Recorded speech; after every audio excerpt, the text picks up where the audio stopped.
and hello and welcome to the 160th episode of GameSpeak Podcast. New episodes go up they go up for free feed subscribers every Wednesday in audio format on Apple Podcasts, Stitcher, Google Play, Spotify, and all of your favorite podcast platforms, as well as in video format on YouTube, so you can see us in stunning high definition, where we need you to hit subscribe and click that notification bell. This show is two childhood BFFs bringing you all things video games.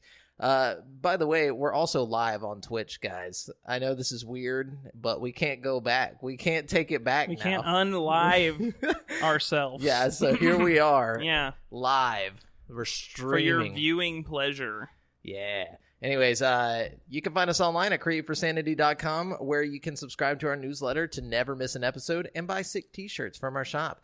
Also, be sure to join the community in the Facebook group at facebook.com/group/GameSpeak Podcast to hang and talk games with other nerds like us. I'm one of your hosts, JAMAL Al-Jafra, alongside Brent Loco Bass. 4 locos, to be exact. Yeah, he's got them. Got 4 of them.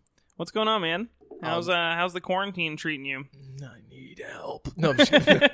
It's been all right. You've been locked down, bro? Oh, yeah, dude. You've been keeping it safe, washing them hands, bro? That's all I do. It's the only thing I do. My hands are actually like raw meat right now. I'm not gonna lie. I don't know if this is like not as effective as washing your hands, but I've like been using hand sanitizer. I haven't been washing my hands.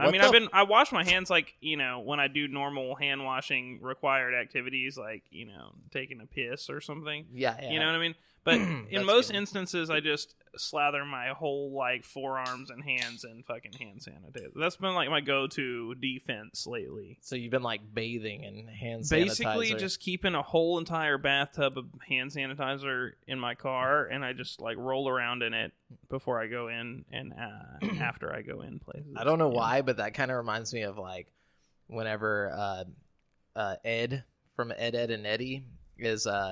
is it Eddie? Which one are we one's talking the about? dumb one? I think was that Double D? No, Double D is the one with the hat. Yeah. I don't know. It's Ed, I think. I think it's Ed. Yeah, it's got to be Ed. Eddie if it's not Eddie, yeah. So it's Ed. Yeah. But it reminds me of whenever he bathes in gravy. And he's like, gravy! Oh, he's just like chilling. He rolls around. Buttered toast, Double bro, D. I feel like the lack of going out and being like social is like kind of catching up to me. Like as far as like when I like interact with people now, you know what I mean? I feel like I'm not as quick on my like comebacks and stuff because I haven't been like doing the server thing and like interacting with people. You know what I mean? That's why you need to be freestyling. Like, just keep up on your freestyle game and it'll keep your wits up. Oh, that's a good idea. I've got one of those Amazon Alexas, and sometimes I just get it to just drop me a fat beat. You know what I mean? Yeah. That's what's up. Sometimes you got to just tell it, hey, Alexa, drop me a fat-ass beat, Does that work when you say fat-ass beat? You can't say fat-ass beat, and it'll probably get a little confused. Oh, okay. Yeah, you want to just say, drop me a beat. Or maybe fat beat would work. I don't know. Hey, Google, drop me a beat. I've been waiting for you to ask. Oh, shit! Yeah. Yeah, okay. Yeah, that's cool. Yeah, it's kind of like beatboxing at us right now. Is that it? Yeah, is that the whole beat? That was it. That's all All he right. gave us. But he tried. He did his best, you know. Thanks, Mr. He's Google. no Alexa. Don't tell him that. No. But he's trying hard, So on your week of, or like not the only week of quarantine, week whatever we're in right now. Did you finally watch Tiger King, bro? No, I still have not watched Tiger King. To be honest with you, I've just been watching like trashy reality TV shows with my girlfriend and playing video games like this whole time. That's basically what Tiger King is, though. Yeah, but this trashy. is like worse. We're kind of on like that like Flavor of Love style show. You know what I mean? Which show? Well, actually, right now we're watching Love Island. It's like this British fucking reality show that's kind of like Big Brother and like. I know what you're talking about. You know what I'm talking about? I haven't watched it, but I know what you're talking about. It's pretty good. I mean, it's we get into it, and there's like 57 episodes a season or some shit. So it's like God. You never run out of it. You know what I mean? It's like Cops. The only problem is when you invest yourself into a reality show like that's like 57 episodes long, it's like then when you start the next season, you just like you're so invested in the characters from last season, you're like, oh my god, I don't even want to go through this again, Yeah. But then 15 episodes later, you're just like... But then 15 episodes later, god dang, dude. It's just where we're at, you know? It's that time. It's where we're at. I've been playing a lot of video games, though. Honestly, most of my time has been spent playing video games. Well, that's good. So, and we'll get to that in the currently playing. I watched Onward. Onward. That's that Disney movie, yeah, right? the Pixar movie about... It came to Disney Plus earlier than it should have, right? Correct. Cool. I think, I think so. I heard Artemis Fowl is going to come to Disney Plus straight away. I mean, I don't personally care, but I know a lot of people really like that the book. You know, I do too, and I know a lot of them don't want to see this though because they said it looks it's going to be shitty. Disney-fied. Well, hey, I mean, you can't just judge it before it actually comes out. I know I said that about Death Note, and it turned out to be actually shitty, but like. You know, I feel like we got to give it a fair chance. You know what I mean? We got to at least let because I thought Sonic movie was going to be shitty. Everybody seems to think it was pretty good. You know? Yeah, this is a little different though because there's a book that everybody's read, and apparently this is like from the commercial or from the trailer, you can tell it's not right.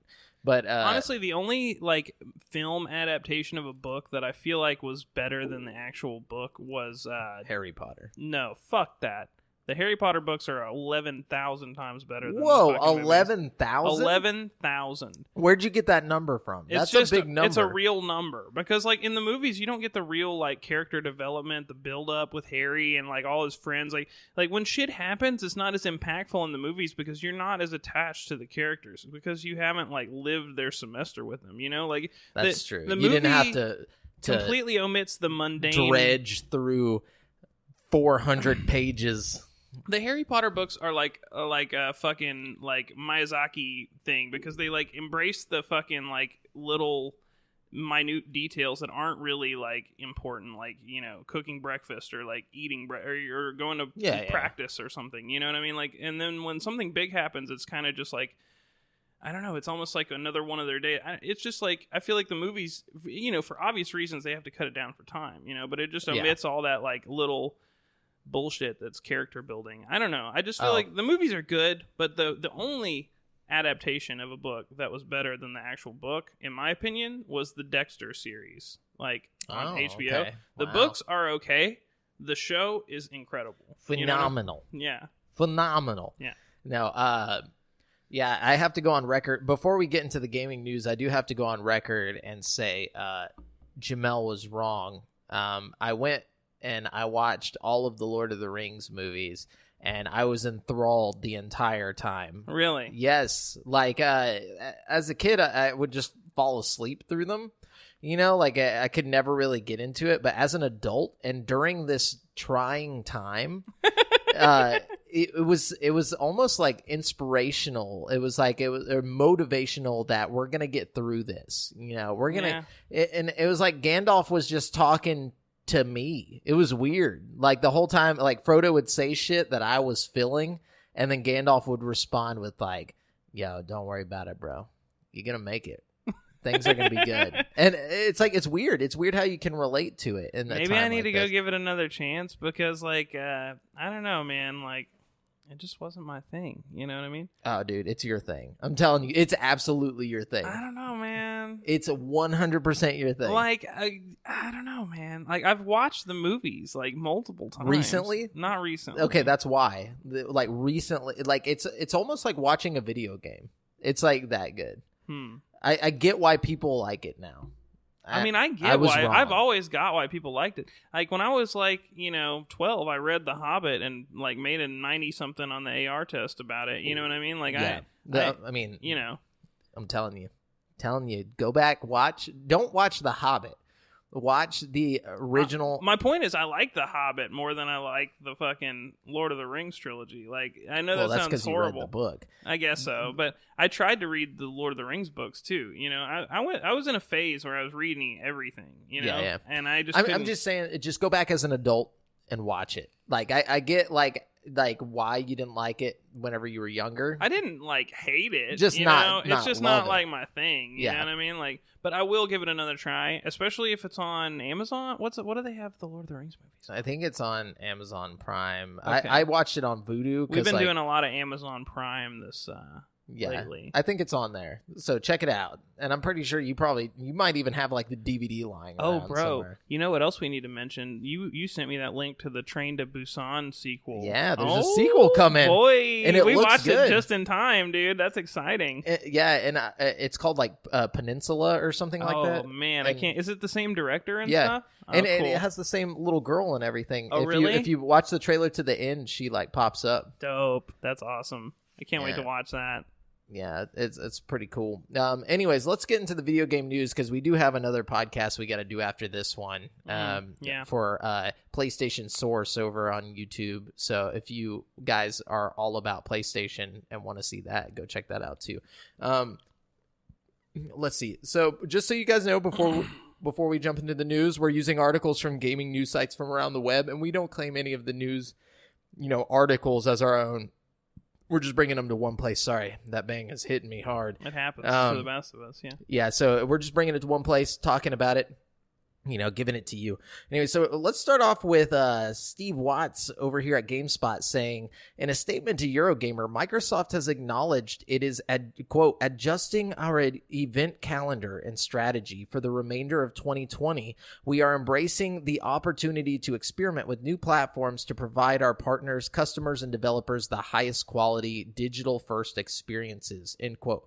Appearances at trade shows may be decided on a case-by-case basis, but apparently from here on out until 2021 in July, they're gonna only do digital stuff. Wait, I'm sorry. Microsoft? Yeah, they're only gonna like show off their Xbox stuff with digital showcases and stuff like that. They're not gonna be at any conferences or anything. That's real. I mean, I didn't expect anybody to really be at any conferences. Like one of the big news articles this week was like one of those fucking conferences got canceled, and it's like, is that even really news at this point? You know?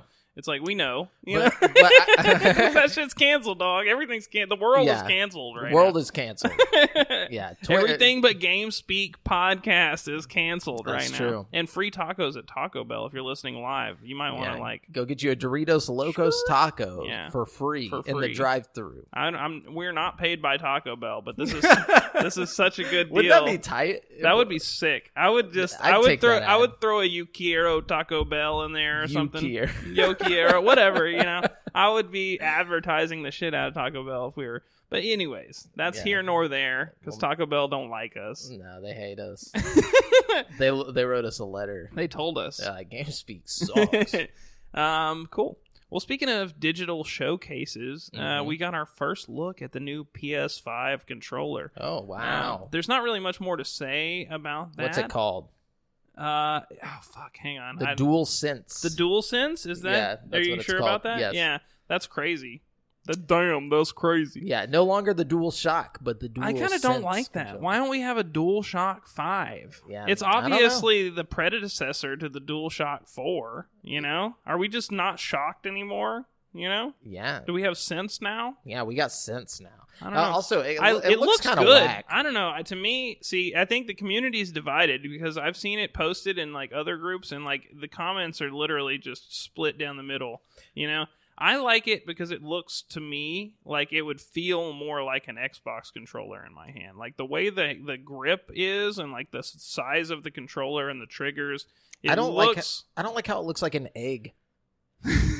Like it literally looks like an egg. It kind of looks like Buzz Lightyear's armor. You know what I mean? Does. But I'm not like hating. Like I really do like it. I feel like it'll be cool to see what kind of other color schemes they can come up with for it and stuff. I like that they took the big obnoxious light bar off the front because I think that's going to help with the battery life. Well, I think okay, I get what you're saying with that.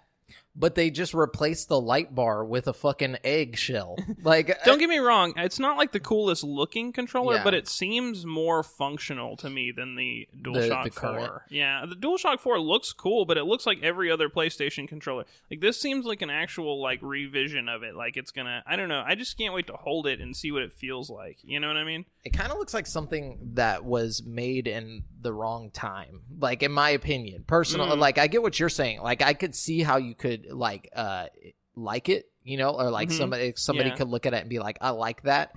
But in my opinion, just like aesthetically, it looks like it's from the wrong generation. Like it looks like something it does the kind of look like a Dreamcast would have Wii U made. peripheral or something. Yeah. Or a Dreamcast. Yeah, I could see that. I don't know. I don't hate it though. As much as like I've seen like mixed reviews and stuff, I just really am on board with it. You know, I like the significant changes as opposed to Xboxes that looks exactly the same.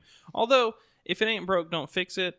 I think feel like there are some points of contention with the old, PlayStation controller. Like I think they're addressing some issues that people have with the old controllers, and it might not look the most pretty, but I think it's going to be functional. And hopefully, yeah. I think once we get our hands on it, we're able to sense it. Also, did you notice that they switched to USB-C instead of, what's it called? The micro USB or whatever? Yeah. Now it's USB-C on the that's the good. PS4 controller, which I think is pretty cool. You know what I mean? Yeah. I think that's the way of the future. You're getting faster, data transfer and stuff. I don't know. That, and it's just more common, right? To just have one of those. I guess so nowadays, tables. but I don't know. There's ports for it everywhere.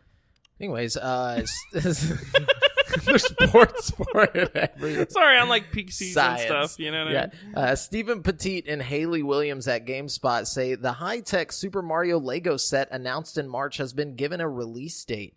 You'll be able to get your hands on it August 1st for $60, and pre-orders are available now. The Adventures with Mario Starter Course is a Mario Maker-style assortment of blocks and items that will let people build their own physical Mario levels. A fancy teched-up Mario figure makes noises and displays different colors with LCD screens when he interacts with certain action blocks in the set.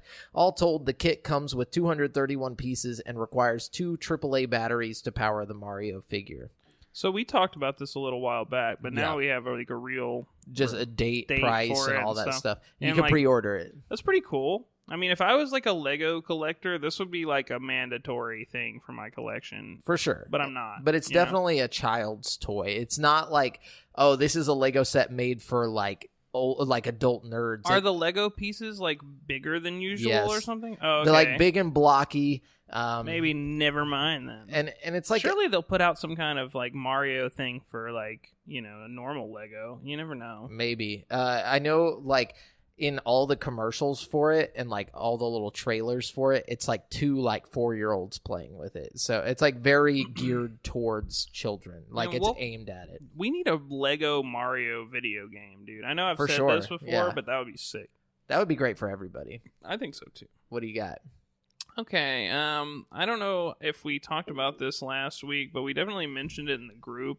Sony announced last week that it is delaying the launch of The Last of Us 2 indefinitely. Yeah. Saying in a tweet that the global crisis caused by the coronavirus is preventing us from providing the launch experience our players deserve. Developer Naughty Dog issued its own statement on Twitter as well. In it, the studio said that while in the final stretches of development, there are logistical issues that will prevent it from ensuring the best experience, including a simultaneous global launch. Quote, we were bummed out about this decision, but ultimately understood it's what's best and fair to all of our players, the statement reads. We're hoping that this won't be a long delay and we'll be able to update you as soon as we have new information to share. Also, they talked about delaying Iron Man VR in the same little tweet. Yeah, at the same time, also due to logistics. But I think like a lot of people were kind of coming up with like conspiracy theories that like, oh, maybe the game wasn't actually ready and all this stuff. And it's like, no, I think it's just that they don't want it to only come out in like the US, and then they lose sales on that if like it comes out early somewhere rather than getting that worldwide or launch at the same time. And then also people in one country might be spoiling it for everybody else, like on kind of like YouTube Final and Fantasy stuff. 7. Yeah, exactly. I think that's the situation. But there's also an update to that news piece specifically, which was that Let me see. It says, with no new release date announced on The Last of Us 2 and the listing being taken down from the PlayStation Store, those with digital pre-orders have no option but to accept a refund. So, like, there's going to be digital refunds happening for the pre-orders. The refund doesn't apply to anyone who pre-ordered through a third-party seller, however. So, if you did pre-order it digitally, you will be getting a refund no matter what. So, God, at this point, it'd almost be smarter just to rebrand it and, like, you know, improve the textures a little bit and just launch it as a PS5 launch title. You know what I mean? Like, definitely. I like how, like, both, like, I knew what you were about to say. You know what I'm saying? It's like, why not? It's like, just knock the fucking frames per second up to like 120 and just like let them go. You know what I mean? Like, if it can function on the old school PS4, you know, just like let it loose on the PS5. You know what I mean? Like, yeah, we definitely need to let it loose. What you got? Okay, let's see.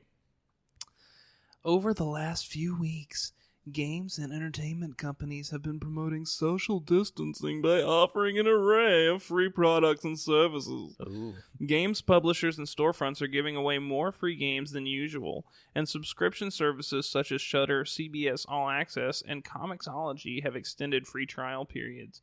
And now, Marvel is giving away free comic books, with a debut batch of 12 comics available to download now, no strings attached. The free comics can be claimed through the Marvel Unlimited app on iOS or Android. You don't even need to sign up for a trial of the subscription service to get them. So you just go on there and get it, and the free comics available right now are Amazing Spider-Man and the Red Goblin, Avengers The Final Host, Avengers Kree Skrull War, Avengers vs. X-Men, which sounds kind of tight, Black Panther Volume 1, Black Widow Volume 1, Shield's Most Wanted, Captain America Winter Soldier Ultimate, Captain Marvel Volume 1, Higher, Further, Faster, More, Civil War, Fantastic Four Volume 1, Forever, Thanos Wins, X-Men Milestones, Dark Phoenix Saga. So, you know, it is a lot of entertainment there to be had. So go check it out if you're just bored and broke like most of us. I don't know much about Marvel comics other than what I grew up seeing, but like I'm sure this is already a thing. But they should make a like a buddy cop, like Deadpool and the Punisher, like where the Punisher's like super serious and then Deadpool is like, you know, Deadpool. That would be sick. I'll be surprised if that's not a thing. Yeah, right. I would just love to see that. Anyway, so the Overwatch League, the face of pro gaming in Overwatch, has issued fines to 2 players for writing inappropriate messages during a match, unaware that the team chat was visible to match viewers. Los Angeles Valiant member Jung Won, his name is Jung-Won Lastro Mun, and San Francisco Shock's Dongjun Rascal Kim have been the recipients of $1,000 fines. What did he write? The Chinese leader looks like Winnie the Pooh or some shit? Like... No, it's way worse. No, I'm just kidding. As reported by the Loadout, both fines are listed on the Overwatch League player discipline tracker as cases of, quote, inappropriate chat, end quote, during a match over several immature messages. Lastro typed sex and and big dick, which Rascal followed with big dick, and characters that very loosely approximate the shape of a penis.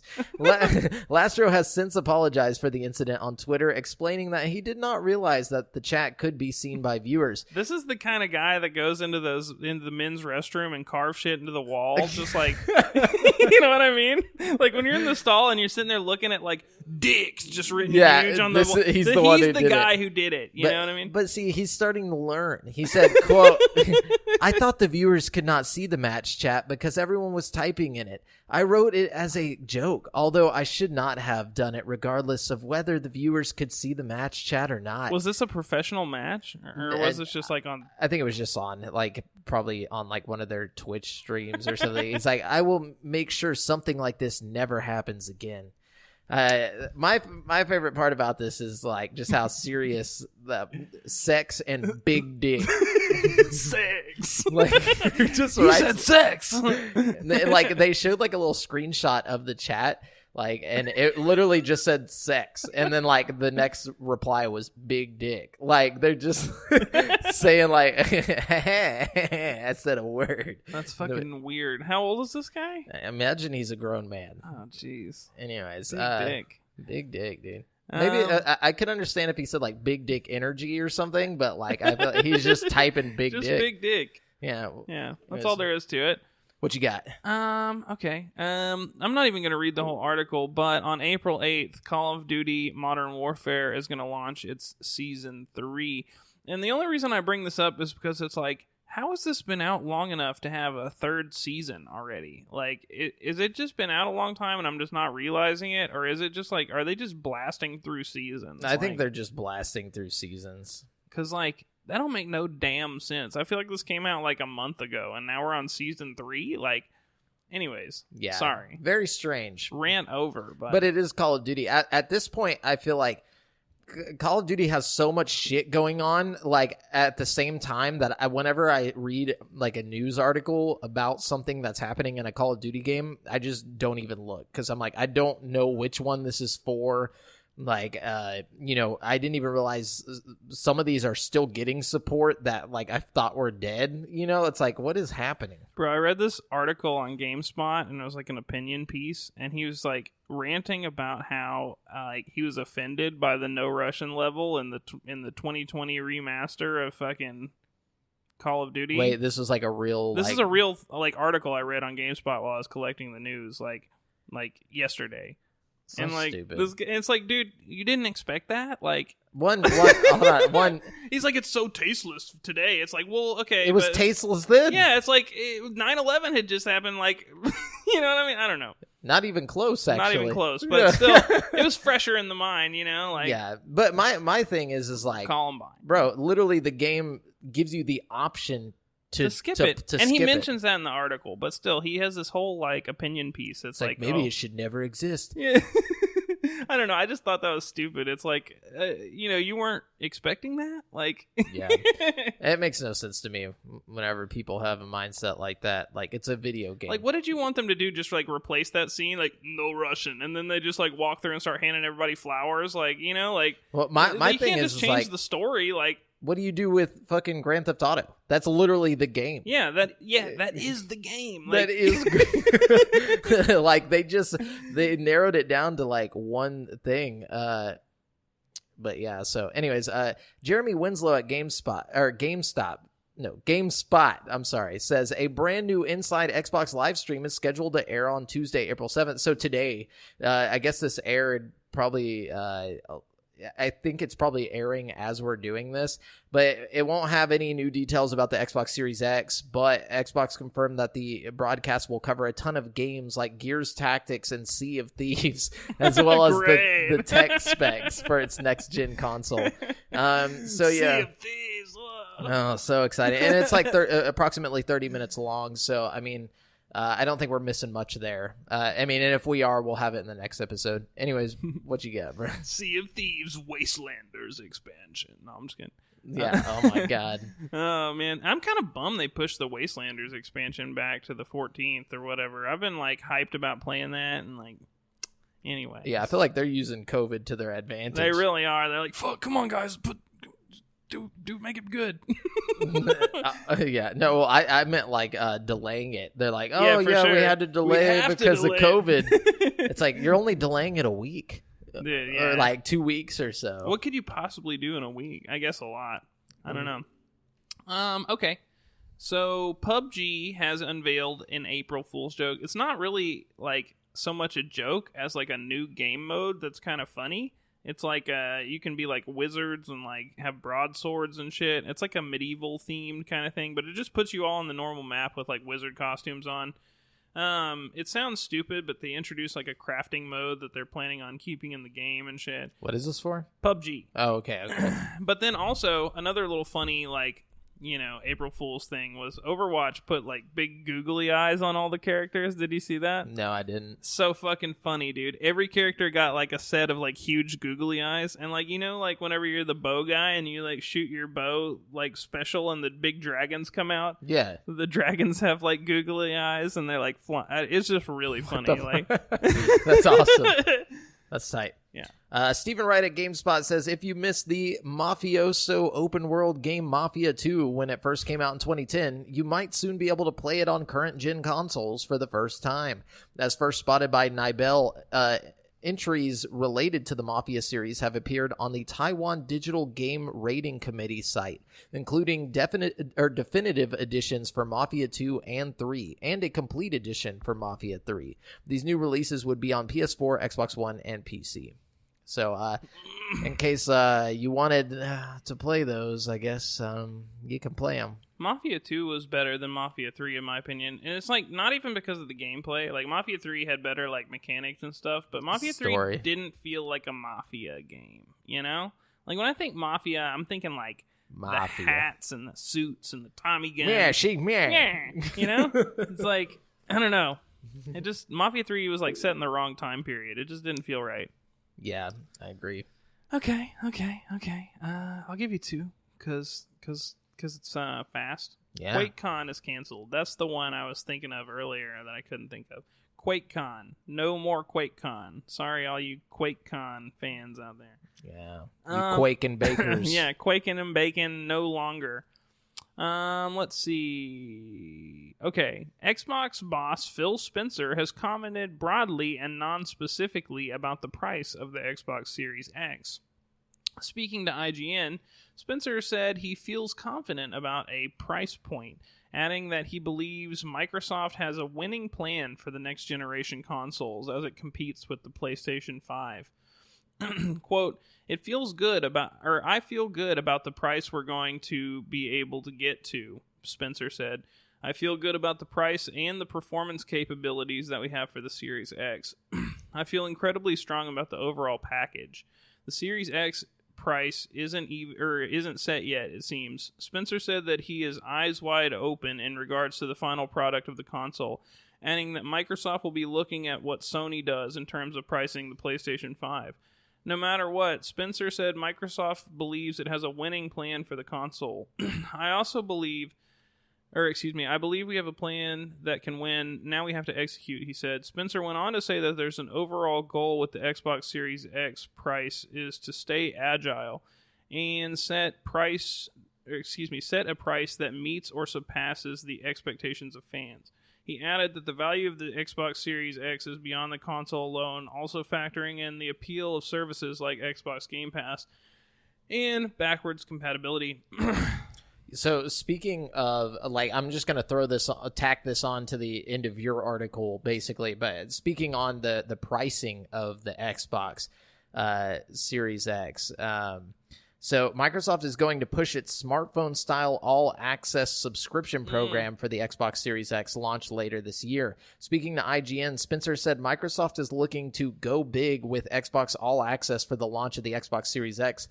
In fact, Spencer used the plural, saying Microsoft will go big with Xbox All Access at the launch of the consoles. He might have simply misspoke, or he might have been referring to Microsoft's previously discussed plan to launch more than one next-generation console this year. In addition to the Xbox Series X, Microsoft is reportedly working on a lower-cost next-gen Xbox under the codename Lockhart. The Series X name designates the model name of the next-gen Xbox, which leaves room for Microsoft to release more next-generation consoles beyond the one we know about. In the US, the Xbox All Access program charges you $24 a month for an Xbox Series X, or $23 a month for an Xbox One S, or $20 a month for the Xbox One S All Digital Edition. You may off the consoles over a period of 20. Oh, pay off. I was like, you may off it? Okay. You may pay off the console over a period of 24 months. So that's pretty cool. I like that. Yeah, so I'm thinking that's how they're going to beat PlayStation. That's their winning strategy, is that no matter, the PlayStation's just going to be the PS5 right off the bat.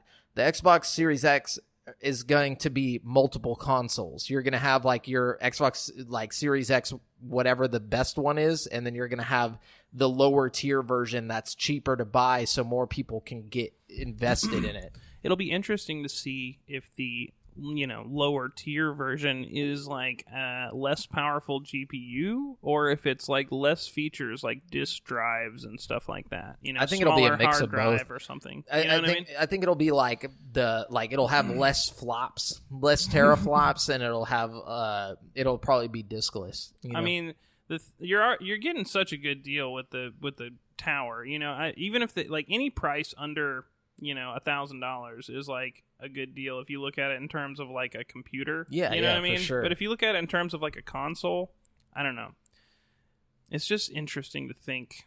I like this whole pay-as-you-go plan thing, though, because it's like better than going to like Aaron's or something and like renting from them. You know what I mean? Yeah, for sure. And you end up paying like $600 for a PS2. Exactly. They're probably just going to charge you the flat rate of like whatever it costs outright, and you just pay it off over time. It seems like a good idea, especially if you get Game Pass with it. You know what I mean? Because they're talking about giving you Game Pass Ultimate with it, so you'll have games to play even if you don't have money to buy games. You know what I mean?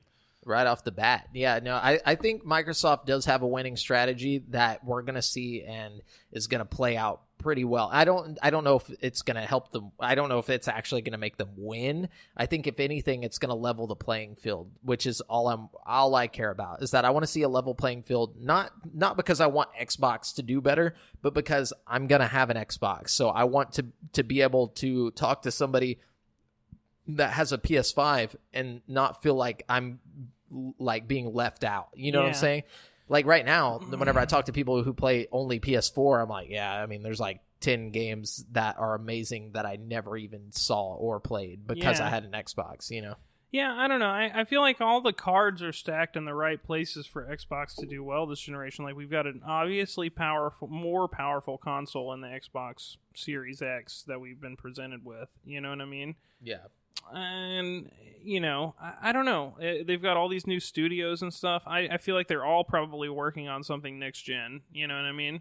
Even if it doesn't all drop at launch, you know what I mean? We'll probably have lots of good stuff throughout the life cycle of the console that's exclusive, Yeah, it's interesting to think about. We'll have to see.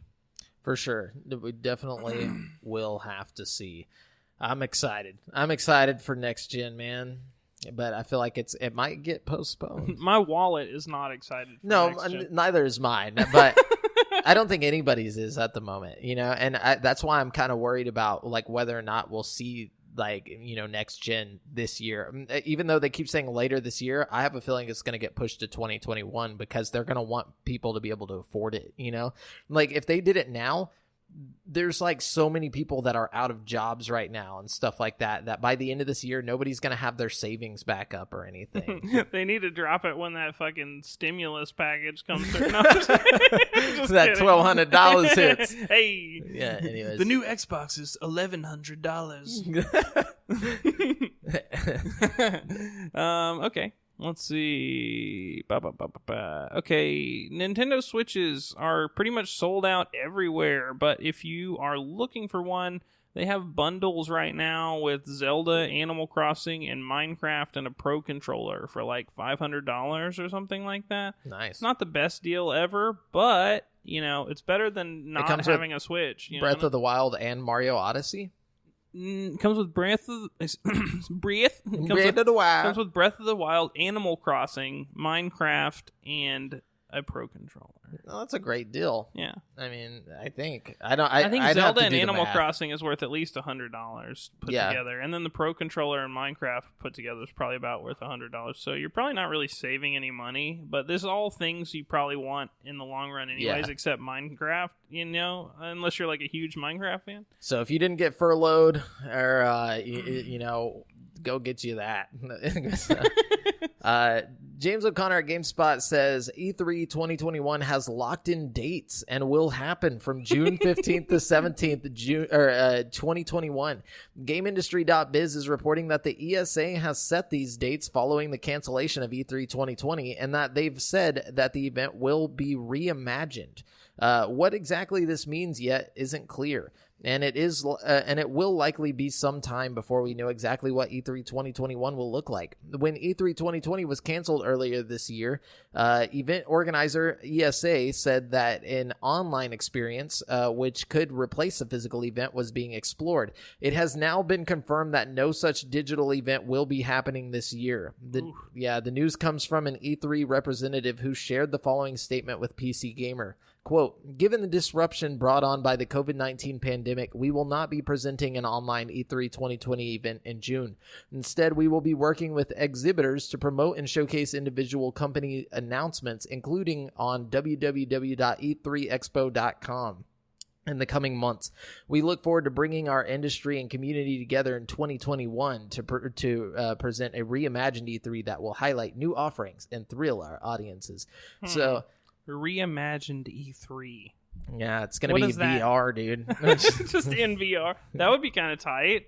I mean, I'm surprised they don't already do like a VR showing of E3. What if you had like a VR showroom floor, right? And you can go from booth to booth and like play other people's games in VR. You know what I mean? I mean, that would be cool, but it ain't going to happen. I'm just saying that sounds like that's a really, really good idea, Jamal. Like, because you could do that. Like, you could stream, videos through like, whatever. They do it in VR already all the time with like big screen and stuff. So you could just like get a virtual controller, play that like a demo of the game in the VR, and watch the conference. Like, you could watch the conference? At the conference. Holy shit, dude, that would be so sick. Oh my god, they need to do that. But I think I don't think there's enough VRs in the wild that they would care enough to do that. Unfortunately, but I would be so down for that. Yeah, that would be really cool. I might get. I would probably get a VR just for to do that. Hell yeah. Even if it was like a shitty VR like headset, just something. Anyways, what you got? Oh, man, I got so hyped up thinking about that. Okay, Grand Theft Auto Online, the multiplayer component of GTA 5, is bringing back one of its Halloween treats for a limited time. The Alien Survival series and peyote plants from the Halloween 2019 event are both back through April 13th. Alien Survival ran for a limited time last year, consisting of 7 survival modes scattered around the map featuring armed aliens. Peyote plants are similarly bizarre, putting you into a hallucination in which you wake up as one of several animals, including a couple of secret ones like Bigfoot. You can snap out of the hallucination at any time and wake up in a hospital with awarded RP. This is the first time either has reappeared in the game since last Halloween, though Rockstar does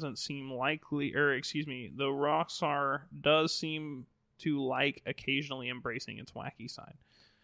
Yes. Yes. Cool. Yeah. Anyway, so James O'Connor at GameSpot says Virtuos Studios has handled some of the biggest ports on Nintendo Switch, including Dark Souls Remastered, L.A. Noire, and the upcoming port of The Outer Worlds, which, by the way, that got delayed as well, the Switch version of The Outer Worlds. Now, in an interview with Maxi Geek, the studio's vice president, Elijah Freeman, has expressed optimism in being able to continue developing ports of new games for the Switch. Quote, we believe that 2020 will be the year of game-centric development, he said, where players will expect as standard a consistency of experience with their favorite games.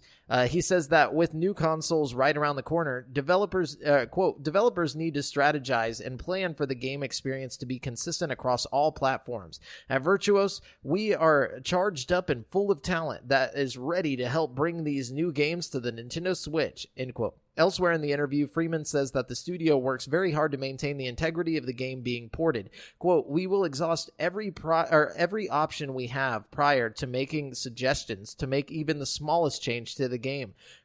He said, if we do, then the publisher would always have the final decision. Well, I gotta say, they did a really good job with Dark Souls, and they did a really good job with L.A. Noire, Yeah. It'll be interesting to see what they can do with some next gen shit. You know what I mean? I mean, surely we'll get like a little bit of a dumbed down version of it, but it's good that they're like excited about, keeping on. Like the Switch isn't just forgotten about right now. You know what I mean?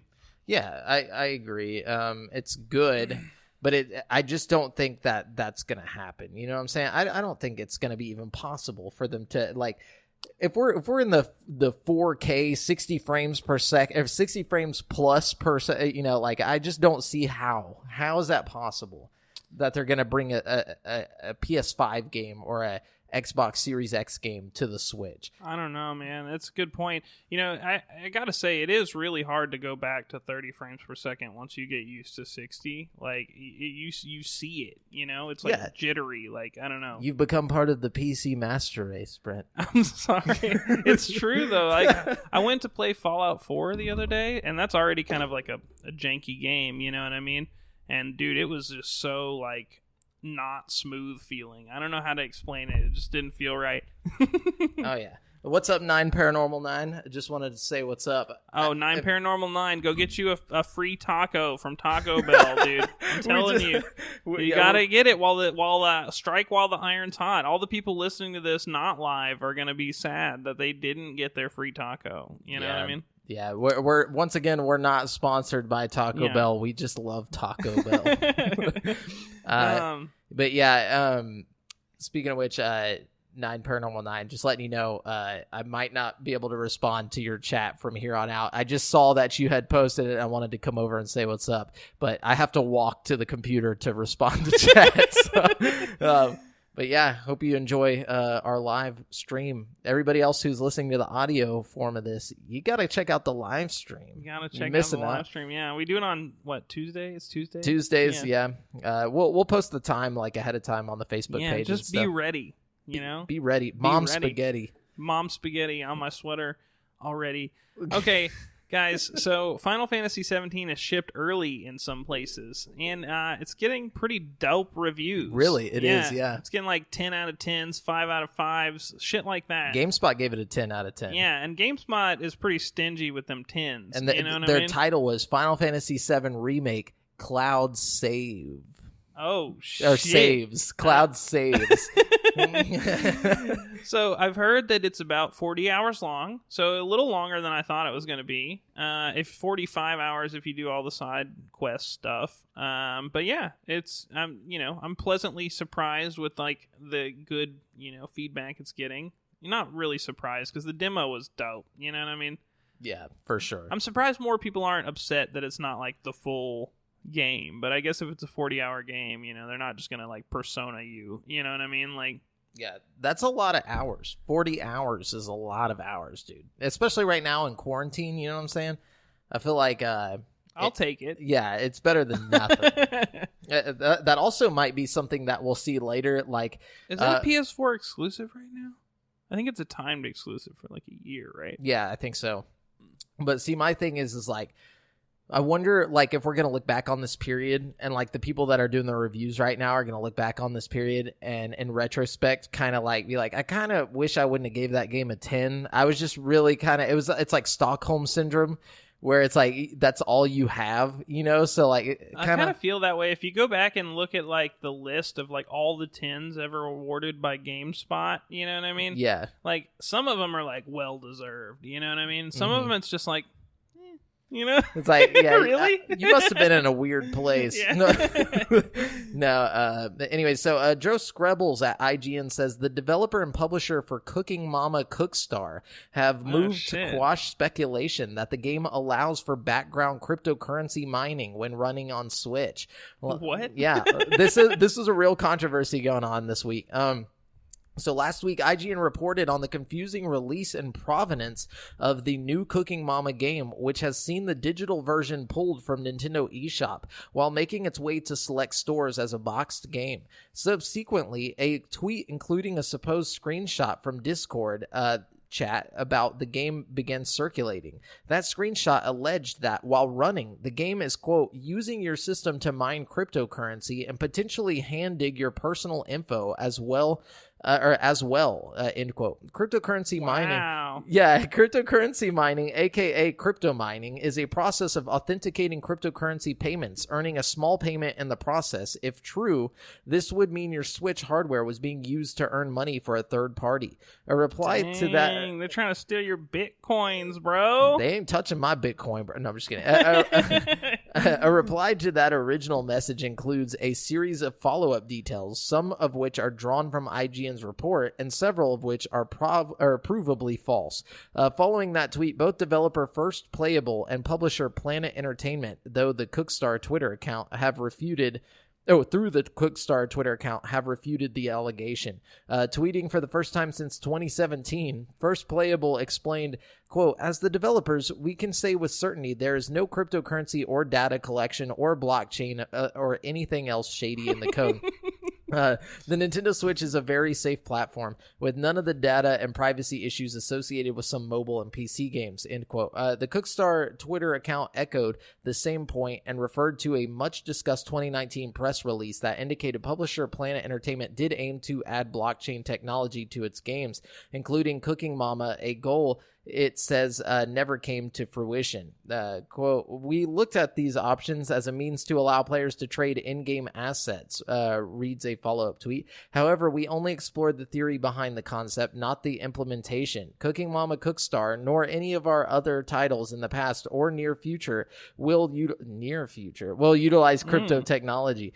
Independent sources have supported the developer and publisher statements. Several Twitter users that reverse engineer games have reported that the game contains no code related to blockchain or crypto mining.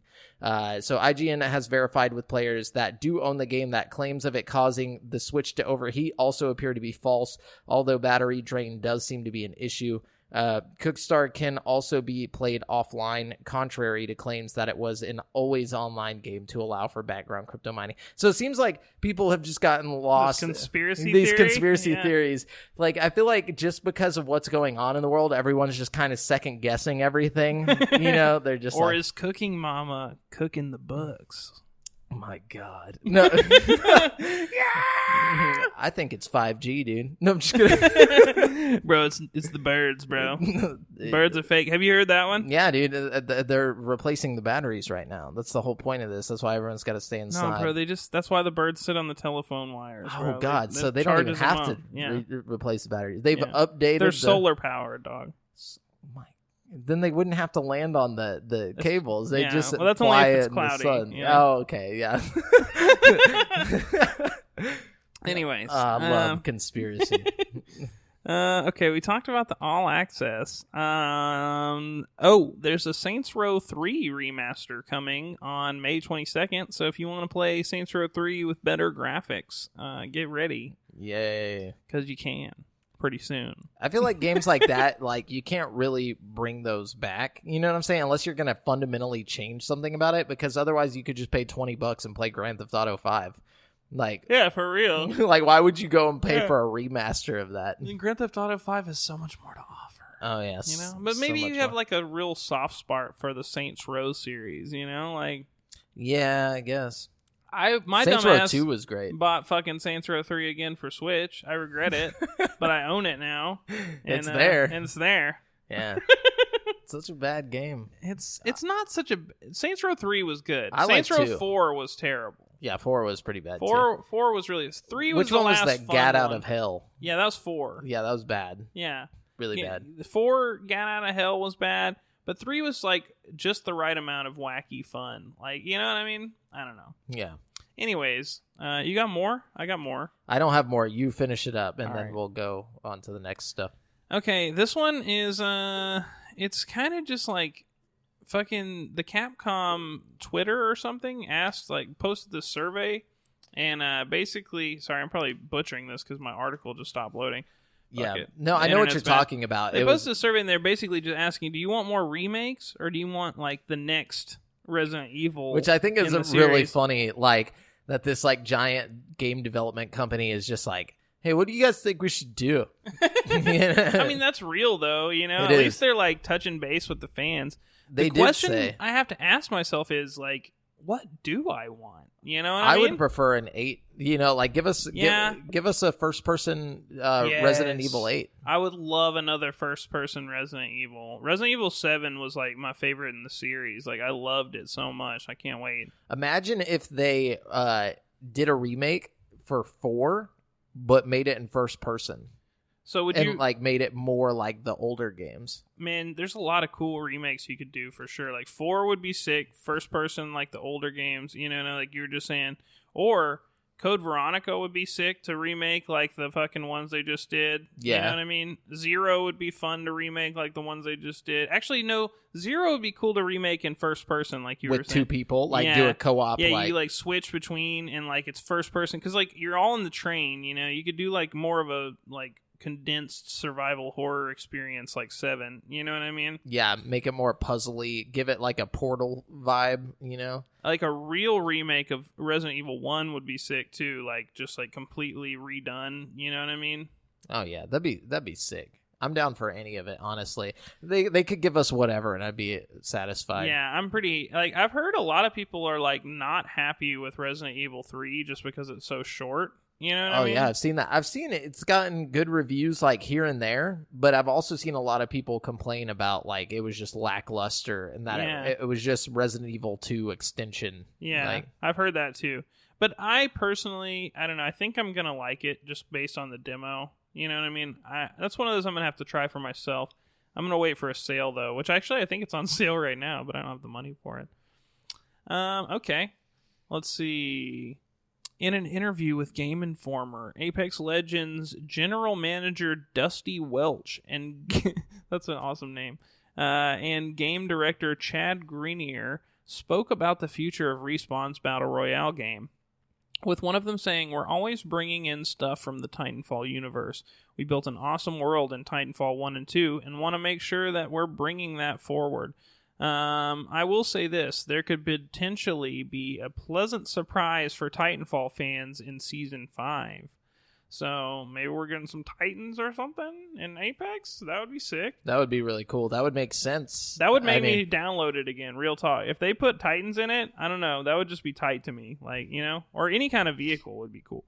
Yeah, I mean, honestly, I don't know if anything could bring me back after...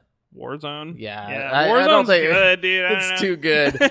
Yeah, which we'll talk about that in a second. But anyways. Okay. Pokemon Go's spring event is going to run from April 9th to 16th, and it adds Flower Crown, Baneri, Flower Hat, Pikachu, and Shiny Execute to the game. Oh, sweet. Yeah, and there's some other stuff it does too, but you know that's the main highlights. We talked about E3 2021. We talked about the Switch ports. Let's see. According to Jeff Lowe, Joe Exotic's ex-business partner, we might just be getting a new Tiger King episode. So I haven't watched it, but I know for a fact, I don't know for a fact, but I'm pretty sure they're doing another episode of Tiger King that's going to air next week. So if you're a Tiger King fan, get hyped. Yeah. They're also doing a whole series on the ID channel, like a whole nother, like a whole different one. Yeah, a whole different one. I guess more focused on the crime part of it. Oh, dope. Yeah, I like that. Exciting. Cool. Let's see. Developer Team Ninja has dropped a brand new update for Neo 2 on PlayStation 4 that basically makes the game easier. So you know, if you're weak, you know, that's me. Then get hyped, you know what I mean? Let's see. We talked about the googly eyes. Oh, okay. The official Rockstar Games Twitter account has announced that they will be donating 5% of all revenue from purchases made in GTA Online and Red Dead Online to the online modes for Grand Theft Auto 5 and Red Dead Redemption 2, respectively. These funds will be used to help local communities and businesses who have been affected by COVID-19, blah, blah, blah. So basically, you know, they're throwing a very small little contribution, but it's probably bigger than we'd think. You know, 5% of online revenue from GTA 5 is probably a lot of money. Yeah, that's definitely a lot. Like, that's, I mean, they made billions. Yeah, for sure. So that should make a little bit of an impact. That's pretty sweet. You know? For sure. And that's what I got for the news. Sweet. So that's it for the video game news this week, guys. We're going to jump on over to this week's releases, where I'm going to let you know which brand new games you can purchase or get in the next 7 days. Starting with this amazing sounding game, Galaxy of Pen and Paper. It's coming to Switch, Xbox One on April 8th for $12.49. It's a very specific number. In a world with pens and paper. Galaxy of Pen and Paper is a turn-based meta RPG about a group of players rolling dice in the year 1999. From the creators of Knights of Pen and Paper, Galaxy of Pen and Paper takes the pen and paper. If I say pen and paper one more time, say P and P, dude. P and P. That's right. Okay. Hit it with the P and P. Galaxy of P and P takes the P and P games of your childhood and launches them into space. It expands on concepts from its predecessor by featuring a larger universe, a greater variety of races, and an imaginative interstellar setting. So is this like D&D, but you don't need a group to play with, basically? Is that what we're getting at? It sounds like it. It kind of sounds tight, actually. I'd fucks with it. Yeah, it says create your own game master and RPG party as they roleplay, explore distant planets in their imagination, fight weird aliens. It sounds more like you create it and watch it happen. That sounds kind of lame. It's like D&D for people without friends. It sounds like my kind of game. Yeah. Okay, so then we got Rush Rover coming to Xbox One, PS4, and Vita on April 8th for $4.99. Intelligent robots and mining exploration have spread over every known galaxy. After the war of independence against humanity, these machines attempt to spread their rule by hacking other robots. You control a clean mining rover, picking up weapons and rushing to survive in Rush Rover, a 2D top-down shooter that includes random map generation, unique weapons, lots of different enemies, exciting boss battles, and a dynamic chiptune soundtrack. You lost me at random map generation. And then we got Convoy coming to Switch, Xbox One, and PS4 on April 8th for $14.99. Presented in pixel art and set in a future post-apocalyptic setting, Convoy is a squad-based tactical roguelike in its core. You travel with your combat vehicles and Convoy across a wasteland to find parts needed to repair your broken spaceship. Okay. And then we got Null Drifter coming to PS4, Xbox One, April 8th for $6.99. Blast into a 1-bit lo-fi shoot-'em-up. 1 bit? One single bit. What? Like, how does that? It's a pixel, just like... Blast into a 1-bit lo-fi shoot-'em-up simulation that will gradually train your skills up to become the ultimate space fighter pilot. I feel like that's the laziest, like, game development, like... 1 bit. Just 1 bit. And we're taking it back, all the way back to the... It's like Pong isn't even 1 bit, like, is it? I don't know. And then we got Biped coming to PS4 on April 8th. Couldn't find a price for this game, but 2 little bipedal robots, Aku and Sela, will walk side by side and embark on a fun and bonding journey. You control the robot's 2 legs using 2 sticks or left and right mouse buttons. This allows you to perform various moves, from simple walking and sliding to more advanced actions like operating machinery or cutting wood. Okay, and then we got A Room Where Art Conceals coming to PS4 on April 8th. Couldn't find a price for this one. This is a VR game. In the distant future, many masterpieces of art have disappeared in the turmoil, and people have lost their emotions in the indifference of survival. You accidentally open the door to a mysterious old space and woke up the robot guarding the paintings in some way. What in the world does this mean? Who will guide you to find those lost paintings by entering the world within these famous paintings and experience the emotions of such fascinating paintings? Recalling people's lost emotions through the strong, touching power of paintings. He said paintings, or whoever wrote this said paintings like 17 times in one sentence. Sharknado VR is coming to Eye of the Storm. Yes. Yeah, it's coming to PSVR on April 8th for $17.99. Fuck yeah, dude. Sharknado Eye of the Storm is a glorious 360 VR multi-level bone shaker based on the hit movie franchise, using weapons ranging from a chainsaw to shotgun to a machine gun and everything in between. You must try and survive the onslaught of sharks while standing inside the eye of a Sharknado. Yes, dude. And you have to save as many people as you can, all while dodging barracudas, octopuses. Is octopuses the right term? Would it be octopi? I don't know. Octopussies? Oh, yeah, it's definitely octopussies. and poisonous jellyfish, too. You better cancel your plans for the afternoon. The world needs you. Yeah, we don't have any plans. We're in quarantine. Dude, that sounds great. It does sound cool. It does sound cool. And then we got Glaive Brick Breaker coming to Xbox One on April 8th for $5.99. Action-packed old school arcade classic is back. Glaive Brick Breaker is a classic and popular block-busting game with colorful 3D graphics. Whoa, they got 3D graphics. It's not the Xbox exclusive we were waiting for, but it's the Xbox exclusive we needed. Yes, maybe. And then we got Vigor coming to Switch on April 9th. Couldn't find a price for this game, but Vigor is a cutthroat multiplayer experience where you must take risks to progress. It is 1991. The nuclear war is over. Central Europe is devastated, and Norway has become the last stand. You must take risks to progress. Like that's not common in video games. Like no, it's specific to this game, Brent. In Vigor, you start as a nameless outlander, but who will you become? No time for uncertainty. Turn a shelter into your home. Fight, run, or hide. Take risks. Claim rewards.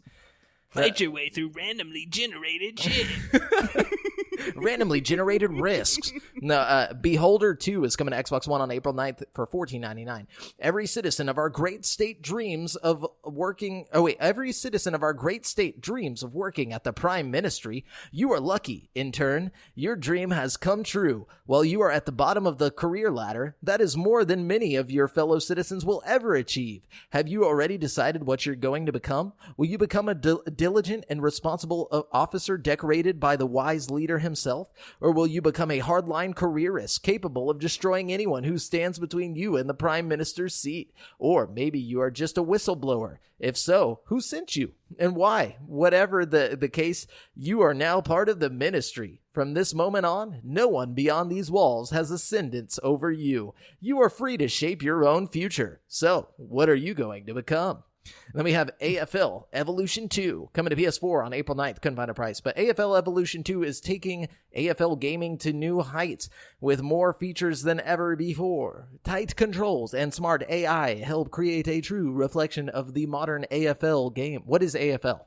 Is it like football or something? I have no idea. American Football League or something? No? Now includes Guernsey creator, along with player and team management and the fan hub to create and share your own dream team. Pursue your goals with greater depth, now with improved draft, free agency, and state leagues running simultaneously with the AFL. It's got to be a football league. The question is it like American football or Australian football, you know? Maybe it's Australian because AFL, like I've never heard of that. Yeah, me either. Anyways, Troubleshooter 2020 is coming to PS4 on April 9th for $24.99.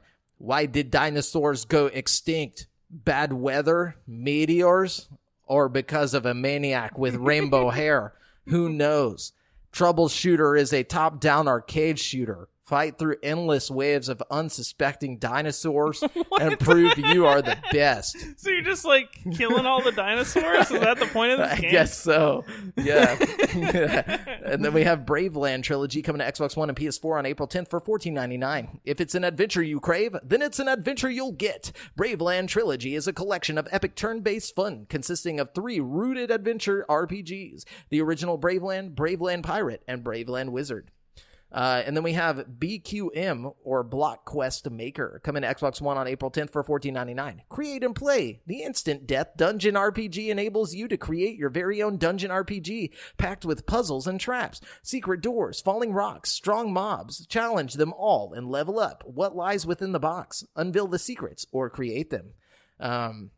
That sounds okay. And then we have Alder's Blood coming to PC on April 10th for $19.99. Alder's Blood is a grim and dark stealth tactical game with the turn-based combat focus on avoiding enemy ambushes and setting up your own. Become a member of an elite cast known as the Hunters. Take on the quest to kill the corrupt god and that abandoned the human race and left it to perish. Embark on a dangerous journey and explore the remnants of a world in search of a means for mankind's survival. And then we have Rush Rover coming to Switch on April 10th for $4.99. Intelligent robots and mining exploration have... Oh, wait, we've already read that. I guess that it came to Xbox One on a different date, but it's coming to Switch on April 10th. Retro Tanks is coming to Xbox One on April 10th for $4.99. Retro Tanks is an intense, fast-paced tank shooter game that's fun and easy to learn. Defeat the enemy tanks while dodging their deadly bullets. Improve your aim and maneuver skill while war itself is trying to end your adventure. And then we have Abduction coming to Xbox One on April 10th for $29.99. From Cyan Worlds, the team that took players beyond their imaginations in Myst and Riven.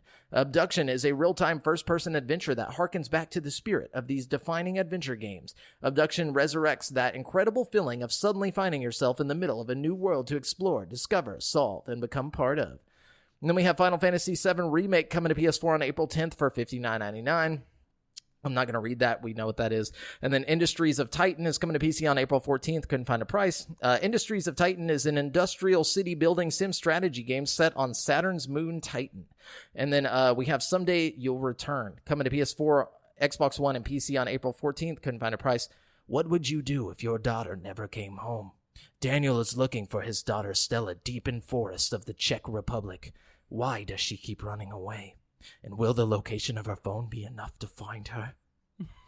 Anyways, that's kind of good. That might be, it's pretty intense. Maybe like Blair Witch or something. You know? Yeah, it sounds good. Sounds good. But that's it for this week's releases, guys. So if you guys, want to waste money, there you go. There's some games besides Final Fantasy VII. I don't really know what in that sounded appealing. But Sharknado, bro.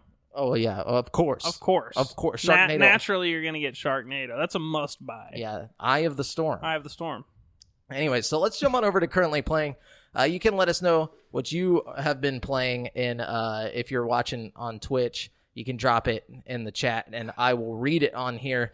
Also, if you're not watching this live, you can leave it in the Facebook group at facebook.com/group/GameSpeakPodcast or on Instagram, wherever you want. Anyway, so Brent, how do you want to do this? What are you playing? Oh, man, I'm playing a lot of stuff. Like I said, I've basically just been playing video games this past week. So let me catch my breath. You read yours. I got to fucking breathe. I have a sore throat now. I now have COVID-19 because I read so much. It happens to the best of us. Sometimes you just get COVID-19. No, but for realsies, what I've been playing this week has seriously just been life. I have been playing Half-Life Alyx, bro. Ooh. Yeah, I went ahead and got it with some of the money that I probably should have been spending on food, but I've been eating ramen noodles and playing Half-Life Alyx, and it's so much fun, dude. It's like... Was it worth it? It was worth it. It was... I'll say this. It is probably the best, linear first-person shooter game I've ever played, regardless of VR or anything like that. You know what I mean? So what makes it worth it?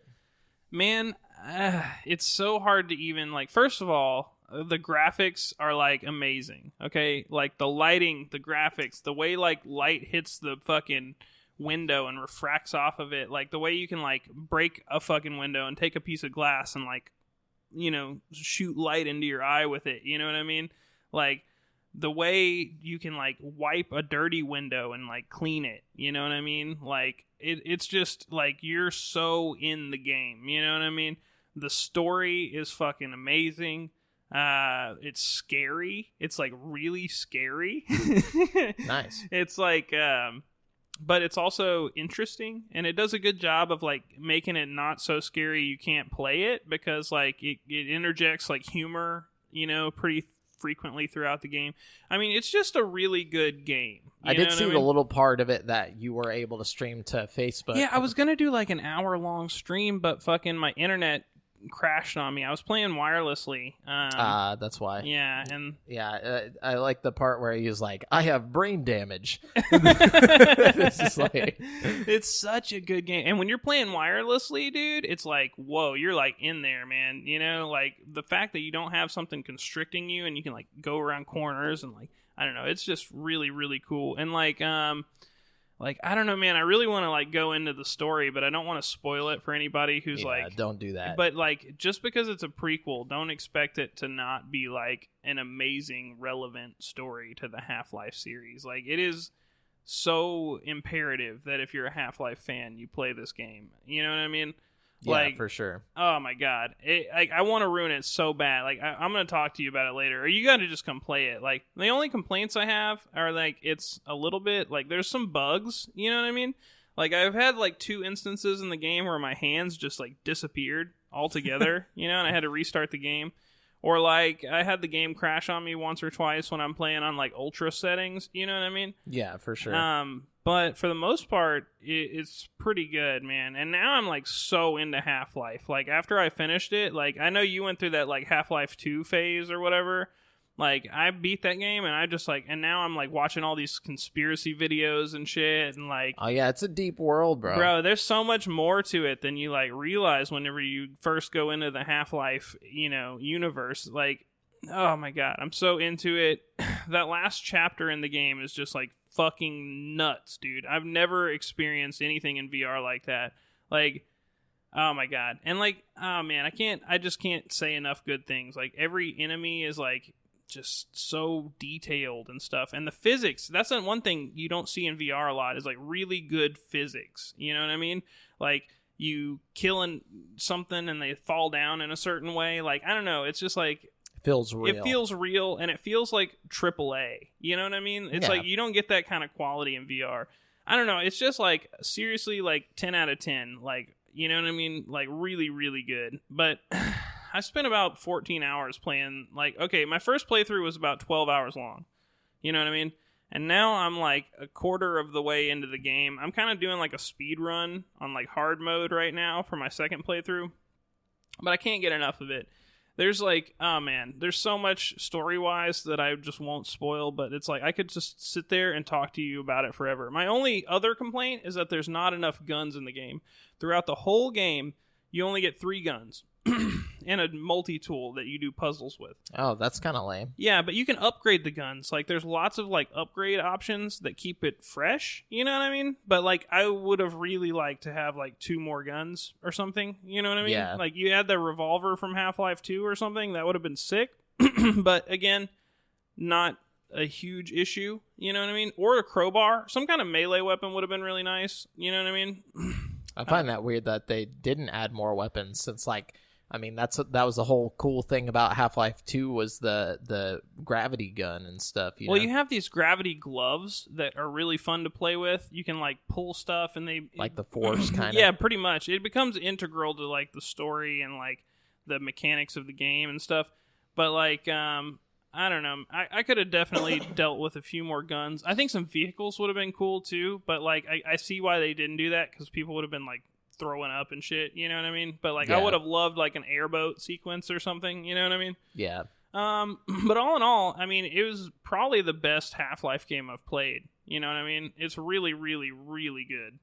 And then so I finished that, and I kind of had this like void in my soul. You know, like when you just play like maybe the best game you've ever played, and you're just like. Just empty like, inside. Now what am I gonna do? Yeah, it's like where do I go from here? You know, anything in VR is like a step backwards now. You know what I mean? It's like I don't know. It almost ruined other games for me. You know, ruined VR. Although I will say there are a few VR titles that are you know aren't as quite as good as it, like, but are close. Yeah, you know what I mean? Like Boneworks is close. Resident Evil 7 is close. You know what I mean? So like, I wouldn't write off any of these other experiences just because it's so good, but I would definitely do them first. Yeah, that way you don't have to go back. You don't get it ruined. Yeah. Okay, I played that. I played a lot of that. But then I also have been playing Tilt Brush, which is like a painting thing in VR. You know. It sounds stupid, but it's a lot of fun. You can make, like, 3D, like, sculptures and, like, paint a world around you, pretty much, you know? Nice. I made a snowman the other day. I don't know why. I put little buttons on him and stuff. It was great. I've been playing G-Nog, which is, like, a puzzle game in VR where you get these, like, boxes put in front of you, and you, like, have to, like, poke the boxes until stuff happens, and, like, I don't know. It sounds stupid, but it's really, really pretty, and, like, the puzzles are simple but relaxing. Like, they're challenging enough to make you think, but not challenging enough to make you lose your fucking mind. Oh, that's another thing about Half-Life Alyx. There's puzzles like any other Half-Life game, but like, it's never so frustrating. Like, you're like, oh fuck, I don't even want to play this anymore. You know what I mean? Like, I don't know. The puzzles in Half-Life Alyx are like perfectly challenging. Same with G-Nog. But yeah, I've been playing those, and then I had like $9 in credit on my Amazon account the other day, and I was bored, and I was like scrolling through Amazon just looking for something to buy. You know what I mean? Yeah. And I went to the video game section, you know, like a responsible gamer would, you know? Yeah. And I saw that they were selling The Sims 4 on PC for like $5 or something like that. Oh no. You know? And like I remember I wasn't a big fan of it on Xbox, but that was mainly because the interface was just not Bad. for Xbox, you know what I mean? So I'm thinking like if I can click on stuff, it'll be a lot more fun, you know what I mean? Yeah. So I got it again. I've been playing it on PC. It actually is a lot more fun when you're playing on PC. Like I do not recommend Sims 4 for consoles, but if you're on PC, it's a lot of fun. Yeah, I've been playing that. It's a lot of fun. I made a little house. I got me and Audra. We both have our own little Sims and stuff. It's fun. I got Worms WMD off of Game Pass. Worms of Mass Destruction. Yes. Of course. I really like this game. It's just really like, good. It's traditional Worms, you know? It's everything you love about Worms with like a fun new art style, you know? It's got this like comic book looking art style. I really enjoy it. I think that's the one that I had on my DS. Really? I can't remember which one it was on the DS, but I think that was the one. It's really good. I've been playing. It's another one like Gnog where I can just kind of casually just like space out and not have to think too hard. It's a nice like stress relief game. You know what I mean? Word. But then the last thing I've been playing, this one I just started playing last night, but I sat there for like 2 hours. It's so much better than I remember it being. Like I'm playing Psychonauts, the original Psychonauts. I'm playing it on my computer, and like I put it on like uncapped frame rate, you know, and it's Psychonauts. It's like old, you know. But there are times when it'll jump up to like 1,000 frames per second. It's really? Like, yeah, I'm like, holy shit. Like it'll average at like 300 or 400 frames per second. You know what I mean? I don't know. I get a kick out of it because every time you pause it, it'll go up to like 2,200 frames per second or some shit, and then you click it on and it's like 500. You know, it's like. Does it look good? It looks amazing. I mean, it looks way better than it did on Xbox, that's for sure. But there's also like texture packs they've added and stuff since then. But I mean, it doesn't look great, you know what I mean? But it looks smooth and it plays really good. Like the platforming elements of the game are like really, really good. And it's funny as fuck. Like I didn't really appreciate the humor as much as a kid, you know what I mean? Yeah. Like you play that game as an adult, it rivals like the South Park games or like Trover Saves the Universe. It's just as funny as like any modern funny game, you know what I mean? Like, it is so good. Like, the dialogue is, like, really, really hilarious. And, like, the fucking gameplay is fun. It's one of the best platformers, like, ever. Like, I'm going to finish the whole game. I'll be talking about it more next week for sure. But really, really good game.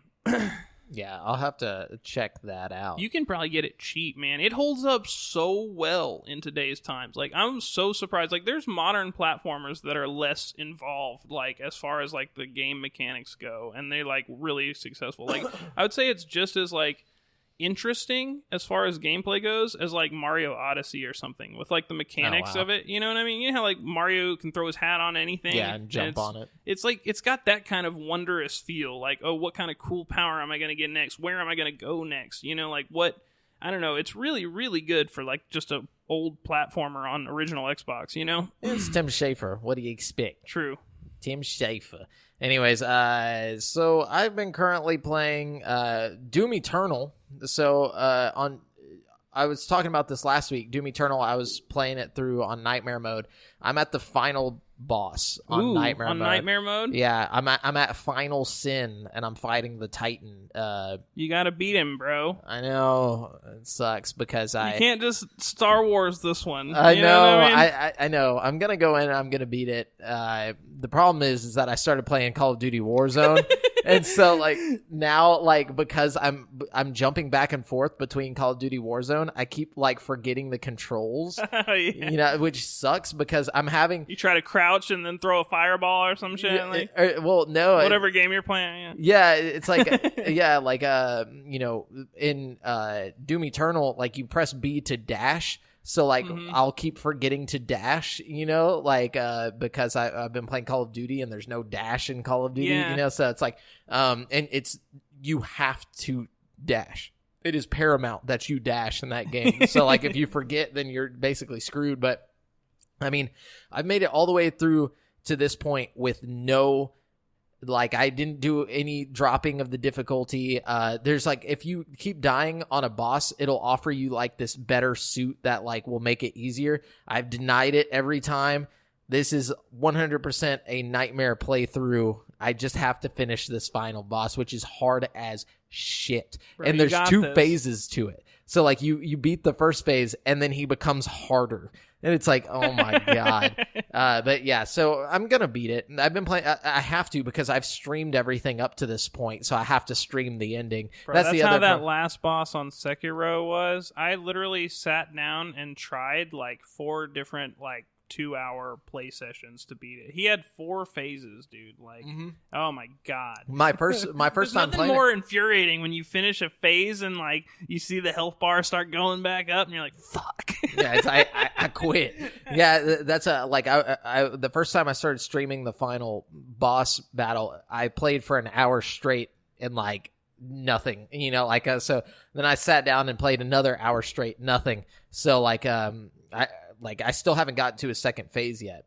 I know once I get to a second phase, it'll checkpoint me at his second phase. Oh, really? Yes. Oh, that's nice of the game. Yeah, it's very nice.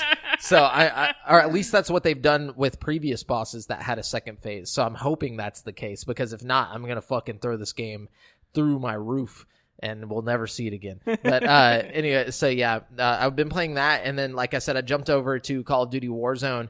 I'm going to try and stream some of that. I'm a little worried that the internet connection won't be able to handle me streaming and playing Call of Duty Warzone at the same time. I'm not sure. I haven't tested it, but I am going to. I've been playing with my buddy Aaron and with a friend of the show, Josh Pantoja. Hey, yo. Yeah, and that's been fun. Like, the closest I've gotten was the sixth place on there. And I've been getting a little bit better. Like, I went in initially, like, sucking ass, dude. But now, like, I'm actually surviving, pretty far. And then whenever I get to the gulag, I'm actually typically winning. Oh, yeah. I win my gulag fight a lot of the time. But, like, I get killed out in the world a lot, But I will say, every now and then I get a nice kill, And my computer, for whatever reason, every time I get a sweet kill, it, like, records it for me. So it's like, I don't know how nice. I don't know how you knew to do that, but it's like, hey, you did a good one. We'll put this right here on the fridge for you. Right? Yeah. Yeah, you definitely need to squad up with me and Aaron, dude. Dude, I really want to. I've been playing a lot of solo. Like, usually I go for solo mode. I don't know. It feels like Hunger Games when I'm in solo mode. Solo mode is fun, but it's way more fun to have, like, some buddies with you, like, in party chat. I feel that and all, you know what I mean? But it's just like, I don't know, I'm just like a solo mode kind of guy, and I feel like that's what more Battle Royale games need, I think that's one big edge Fortnite has over most of its competitors, and PUBG, but nobody fucks with PUBG anymore.